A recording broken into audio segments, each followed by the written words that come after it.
back with a new video. Sorry for being inactive in these days due to some issues, but from now on I am going to post daily. तो हमने last जो and किया था वो हमने किया था selective stretching hyper mobility पे, ठीक है।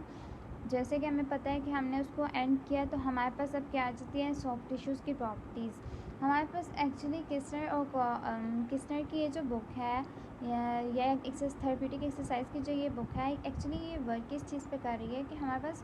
किस तरह से इन्होंने एक सीक्वेंस बनाया हुआ है हर चीज़ का कि किस हिसाब से किस तरह से इन्होंने चैप्टर को आगे लेके जाना है। सो जैसे हमने पढ़ लिया कि हाइपर मोबिलिटी, अब सॉफ्ट टिश्यूज़ की प्रॉपर्टीज़ पता होंगी हमें, तो तब हम बता सकते हैं कि उनका रिस्पांस या स्ट्रेच का रिस्पांस इमोबिलाइजेशन पे कैसे पड़ सकता है, ठीक है। सिंपली जैसे हमने पीछे पढ़ा कि हमारे पास जो है एबिलिटी है एक बॉडी की मूव करने की फ्रीली, ठीक है, किसी भी रिस्ट्रिक्शन के बगैर, या जो फुल कंट्रोल होता है हमारे पास फंक्शनल एक्टिविटीज़ का, वो हमारे पास passive mobility of soft tissues पे डिपेंड कर रहा होता है, और एक्टिव न्यूरोमस्कुलर कंट्रोल पे। अब बेसिकली हमारा न्यूरोमस्कुलर कंट्रोल एक्टिव है तो सॉफ्ट टिश्यूज़ पे, या हम कहते हैं कि हमारे पास एबिलिटी है कि हम बॉडी को फ्रीली मूव कर सकते हैं किसी भी रिस्ट्रिक्शन के बगैर, ठीक है। अब क्या करते हैं कि अगर हमें हेल्प चाहिए टिश्यूज़ की, तो मोशन जो है वो हमारे लिए सबसे इम्पोर्टेंट चीज़ है, ठीक है। अगर सॉफ्ट टिश्यूज़ रिस्ट्रिक्ट हो रहे हैं या इम्पेयर हो रहे हैं तो उनकी हमने जैसे पीछे पढ़ा कि मसल्स में कॉन्ट्रेक्टाइल नॉन कॉन्ट्रेक्टाइल एलिमेंट्स होते हैं, और बहुत टाइप्स ऑफ कनेक्टिव टिश्यू होते हैं, जैसे tendons, ligaments, joint capsule, fascia, skin etcetera वगैरह, ठीक है। ये सारे टिश्यूज़ जो हैं ये स्ट्रिक्ट मोबिलिटी पे एक्ट कर रहे होते हैं कुछ हद तक, मगर जो फॉरमोस्ट ये हम कह सकते हैं कि मोस्ट पार्ट जो है ना, वो हमारे पास एक्सटेंसिबिलिटी ऑफ कनेक्टिव टिश्यू नहीं मेन कॉज हो सकती, या डिक्रीज एक्सटेंसिबिलिटी हमारे पास मेन कॉज नहीं है, बल्कि मेन कॉज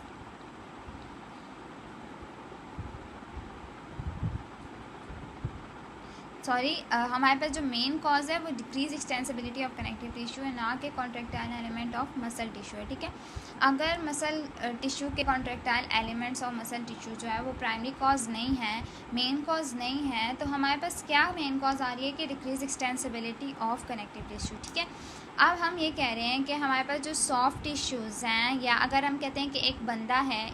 एक इंडिविजुअल है, ठीक है, एक इंडिविजुअल है, हम एक एग्जांपल ले लेते हैं, ठीक है। एक इंडिविजुअल है वो हेल्दी है, ठीक है। सिंपली अगर एक बंदा है या एक पेशेंट हेल्दी है, या फिर वो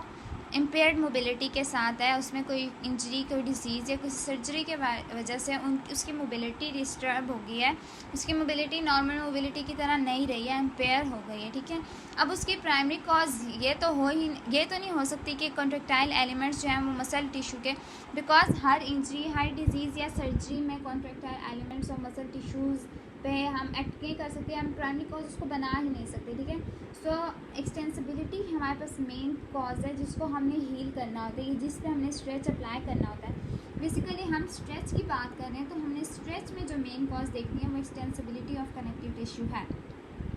अब क्या हुआ है कि एक पर्सन है जिसके हम कहते हैं कि हम एग्जांपल ले लेते हैं कि उसके बाइसेप मसल की सर्जरी हुई है, ठीक है। अब उसके बाइसेप मसल की सर्जरी हुई है तो उसकी वजह ये नहीं है कि उसके कॉन्ट्रेक्टाइल एलिमेंट्स और मसल टिश्यू में नहीं, ये हो सकती है, हम ये नहीं कहते कि बिल्कुल नहीं है, ठीक है, वो किस हद तक हो सकती है, मगर प्राइमरी कॉज जिसको हमने ट्रीट करना है स्ट्रेच के थ्रू, वो हमारे पास एक्सटेंसिबिलिटी ऑफ कनेक्टिव टिश्यू आ रही है, ठीक है। तो हमने बेसिकली इसमें एग्जाम्पल में ये देखा, ठीक है, लाइक हमने कहा कि बाइसेप्स हैं, अगर हमारे पास बाइसेप्स की सर्जरी हुई है, ठीक है, तो हमने क्या किया कि हमारे पास डिक्रीज हो गई एक्सटेंसिबिलिटी ऑफ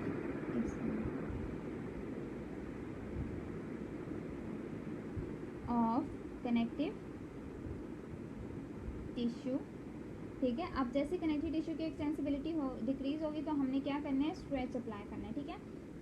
वो हम फिर आगे देखते हैं किस मदद की, ठीक है। अब क्या करते हैं कि बहुत सी मॉर्फोलॉजिकल एडेप्टेशन है टिश्यूज़ की जो इमोबिलाइजेशन के साथ अकम्पनाई करती है, या हम ये कहते हैं कि बेसिकली हमारे पास उसके साथ है, ठीक है, एसोसिएटेड है।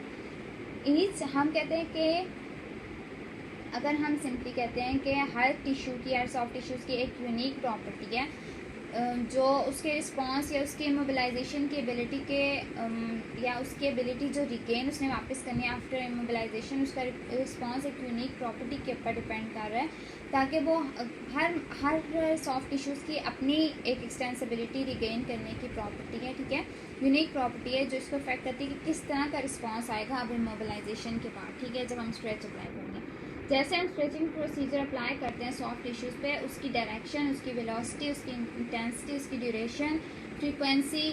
किस तरह की फ्रीक्वेंसी का स्ट्रेच फोर्स है, टिश्यू टेम्परेचर, ये सब कुछ इफेक्ट करता है हमारे पास जो रिस्पांस हमारे पास टाइप्स ऑफ सॉफ्ट टिश्यूज़ में आएगा, ठीक है। बेसिकली हमने ये चीज़ कही है कि हमारे पास जब हमारे पास हम स्ट्रेचिंग प्रोसीजर्स अप्लाई कर रहे हैं, ठीक है, स्ट्रेचिंग प्रोसीजर जैसे ही हम अप्लाई कर रहे हैं तो हमारे पास बेसिकली अगर हम सॉफ्ट टिश्यूज़ देखें डिफरेंट, हमने जैसे कहा कि डिफरेंट सॉफ्ट टिश्यूज़ हैं, ठीक है, हमने उसमें tendons, ligaments, joint, capsule, connective tissue, ये सारा कुछ ले लिया, ठीक है। अब हमने कहा कि अगर हमारे पास ये सारे जो हैं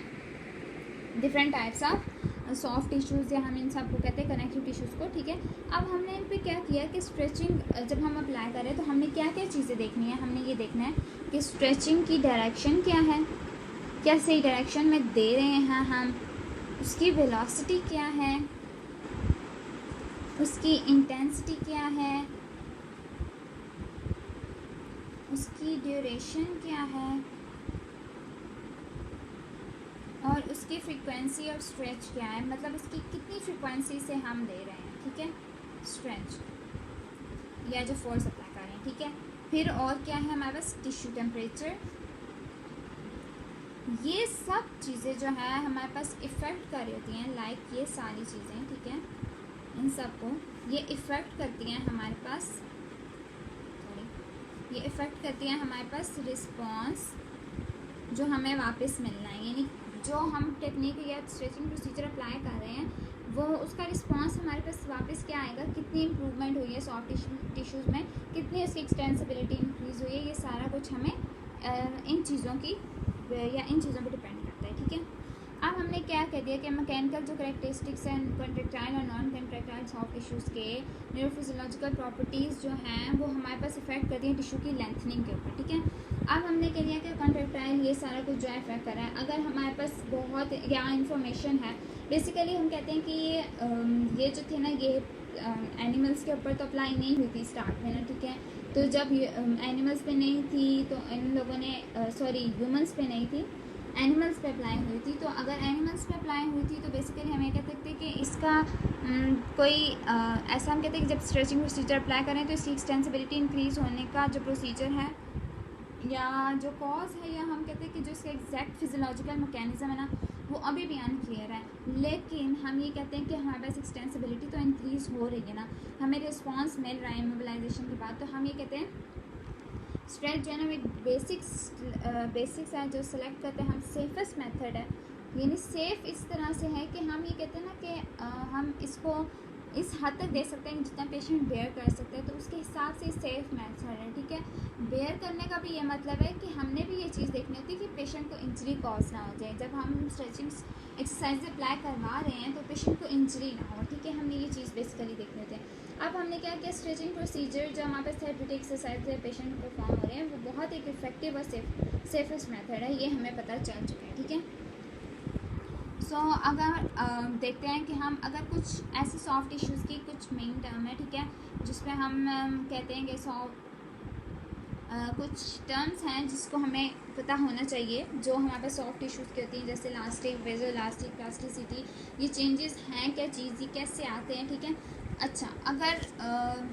अगर हम मैं डेफिनेशन से बताऊँ ना तो हमारे पास सिंपली जो बुक की डेफिनेशन है उसमें उन लोगों ने ये कहा है कि पहले स्ट्रेच है, प्री स्ट्रेच है, ठीक है, ठीक है। अब इलास्टिसिटी तब तक होती है जब हमारे पास हम स्ट्रेच थोड़ा सा दे रहे हैं और वह रेस्टिंग लेंथ से वापस अपनी जगह पे रिटर्न कर रहे हैं, ठीक है, और शॉर्ट ड्यूरेशन पे हम जो स्ट्रेच अप्लाई कर रहे थे वो हमने रिमूव कर दिए, ठीक है।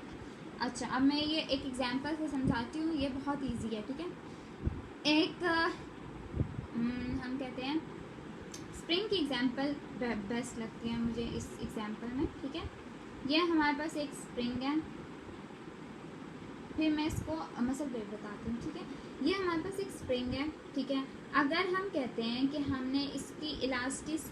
इलास्टिसिटी या इसकी एबिलिटी ऐसी कराई है कि इसकी इलास्टिसिटी पे काम किया है, तो हमारे पास क्या होता है ना, पहले ये क्या करेगा, इलास्टिसिटी में ना ये क्या करेगा, थोड़ा सा प्री स्ट्रेच होगा अपने आप को, ठीक है,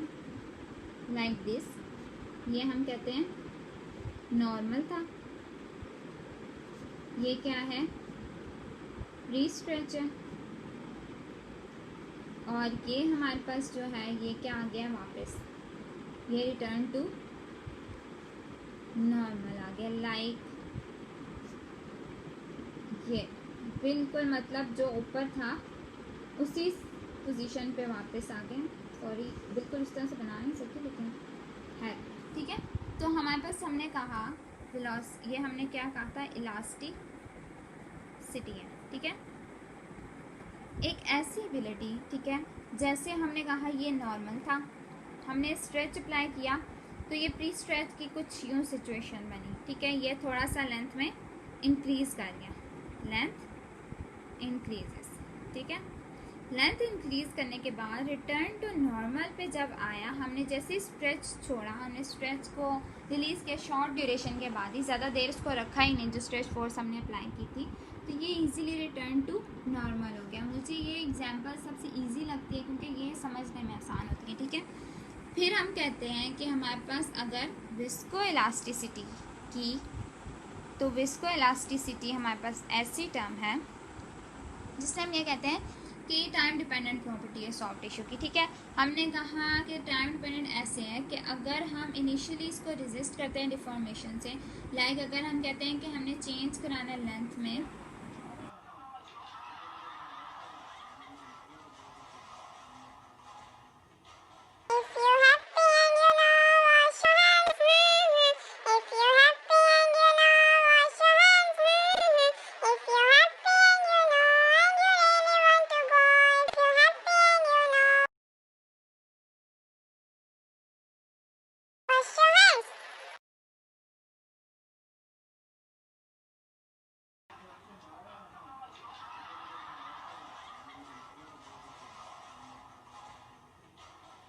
तो हम ये कहते हैं कि अगर हम कहते हैं चेंज हमने कराना है लेंथ में, तो हम क्या कहते हैं कि टिश्यू पे कुछ स्ट्रेच फोर्स पहले अप्लाई किया है, ठीक है। अब हमने कुछ स्ट्रेच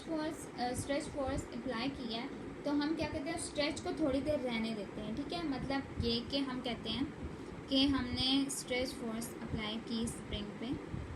ठीक है। अब ये था हमारे पास नॉर्मल, ये हमने क्या किया, प्री स्ट्रेच पे लेके आए हैं, ठीक है, मतलब थोड़ा सा खोल दिया। अब हमने क्या किया ना कि हमने इसको थोड़ी देर रहने दिया इस पर स्ट्रेच फोर्स, ठीक है, ताकि हमें पता चले कि इसकी क्या इलास्टिसिटी, या हमें विस्को इलास्टिक पता चले, इलास्टिसिटी पता चले, ठीक है। तो इसने क्या किया कि विस्को इलास्टिसिटी ने अलाउ कर दिया कि उसको थोड़ी देर इसी लेंथ में रहने दिया, ठीक है। थोड़ी देर इस लेंथ में देने के बाद उसने वापस रिटर्न कर दिया हमारे पास नॉर्मल पे, ठीक है। ये आ गया हमारे पास रिटर्न टू नॉर्मल, ठीक है। बेसिकली हमारे पास इस तरह से अब ये वापस इस तरह पे आ गया, तो हमने बेसिकली इसको कह दिया कि हमारे पास नॉर्मली वापस आ चुका है। तो हमने इसको कह दिया कि इसने इनेबल किया, पहले स्टार्ट में उसने क्या किया कि इलास्टिसिटी को उसको लेंथ को चेंज किया, लेकिन फिर उसने क्या किया, इनेबल कर दिया आहिस्ता आहिस्ता से। अब इसमें हमने कहा कि फ़ौरन वापस आ रहे हैं, मतलब हम कहते हैं क्विकली रिटर्न, मगर इसमें जो हमारे पास डिफरेंस आ रहा है वो हमारे पास क्या क्या आ रहा है, स्लोली रिटर्न, ठीक है, वापस आहिस्ता आहिस्ता से जा रहे हैं, ग्रेजुअली जा रहे हैं, ठीक है। तो हमारे पास ये आ गया। थर्ड हमारे पास जो डेफिनेशन है वो हमारे पास है प्लास्टिसिटी, ठीक है। प्लास्टिसिटी हमारे पास एक ऐसी टेंडेंसी है जिसमें हम कहते हैं कि स्ट्रेच फोर्स अगर ग्रेटर लेंथ पे या ज़्यादा अप्लाई करते हैं ना, तो हमारे पास जो स्प्रिंग है ना नॉर्मल, हमने कहा कि ये है, ठीक है, नॉर्मल हमने कहा ये है, मगर जब थोड़ी देर के बाद हमने क्या किया ना कि हमने उस पर थोड़ी सी ज़्यादा अप्लाई कर दिया स्ट्रेच, ठीक है। अब जब मैंने स्ट्रेच अप्लाई कर दिया ना, तो उसने एक नई लेंथ अडॉप्ट कर लिया। अब वो वापस नहीं जा रहा, बल्कि उसने उसकी लेंथ अडॉप्ट कर ली है और अब ये वापस नहीं जाएगा, मतलब प्लास्टिक हो चुका है, प्लास्टिसिटी आ चुकी है इसमें, इसकी लेंथ वापस नहीं जाती, मतलब बल्कि एक नई लेंथ को हमारे पास ले लेती है। ये हम कहते हैं new length achieved. New length achieve कर लेती है, चाहे हम स्ट्रेच अप्लाई कर ही रखें या रिमूव करते हैं, ये एक नई लेंथ को अडेप्ट कर लेती है, एक ग्रेटर लेंथ को, क्योंकि हमने इसकी लिमिट से ज़्यादा, इसकी जो नॉर्मल इसकी लिमिट थी उससे ज़्यादा हमने इसको स्ट्रेच कर दिया, तो जिसकी वजह से उसने नई हमने उसको नया स्ट्रक्चर या नई लेंथ दे दी, ठीक है। अब हम कहते हैं कॉन्ट्रैक्टाइल नॉन कॉन्ट्रैक्टाइल टिश्यू में बहुत इलास्टिक और प्लास्टिक क्वालिटीज़ पाई जाती हैं, लेकिन ये कि ओनली कनेक्टिव टिश्यूज़ जो है ना हमारे पास जो कनेक्टिव टिश्यू है ना,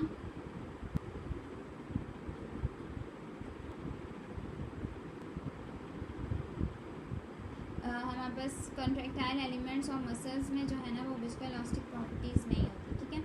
बेसिकली कनेक्टिव टिश्यू की विस्कोइलास्टिक प्रॉपर्टीज़ ज़रा कम होती हैं, ठीक है। तो हम लोग कहते हैं कि हमारे पास प्लास्टिसिटी और इलास्टिसिटी पाई जाती है, ठीक है। सो अगर हम इसके एग्जांपल ऐसे सेम मसल में देख लेते हैं, ठीक है, तो हमारे पास क्या आ जाता है कि हमने एक मसल को इंक्रीज़ कराना है, अगर उस पर इलास्टिसिटी अप्लाई किया तो क्या होगा, हमने जैसे उसको हल्का सा स्ट्रेच किया वो अपने रिटर्न अपने वापस चला गया। लेकिन अगर हम उस पर प्लास्टिसिटी अप्लाई करते हैं कि अगर हम उसकी स्ट्रेचिंग ज़्यादा कराते हैं, जैसे हम कहते हैं ना कि कुछ लोगों की बॉडी में, कुछ लोगों के ऐसे होते हैं ना कि इंक्रीज़ कर जाती है उनका जो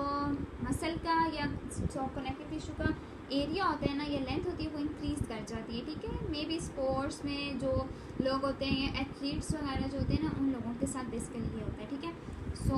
आज हमने पढ़ा है ना वो ये चीज़ें, ठीक है। तो मैं नेक्स्ट वीडियो में बाकी mechanical properties of contractile tissue को डिस्कस करूँगी। आई होप कि वो इतनी ज़्यादा मुश्किल नहीं है, लेकिन फिर भी मैं उसको बता दूँगी कि डिस्कस करना ज़रूरी है, ठीक है। Thanks for watching. अगर कोई भी आपको प्रॉब्लम हो तो प्लीज़ कमेंट में बता दीजिएगा।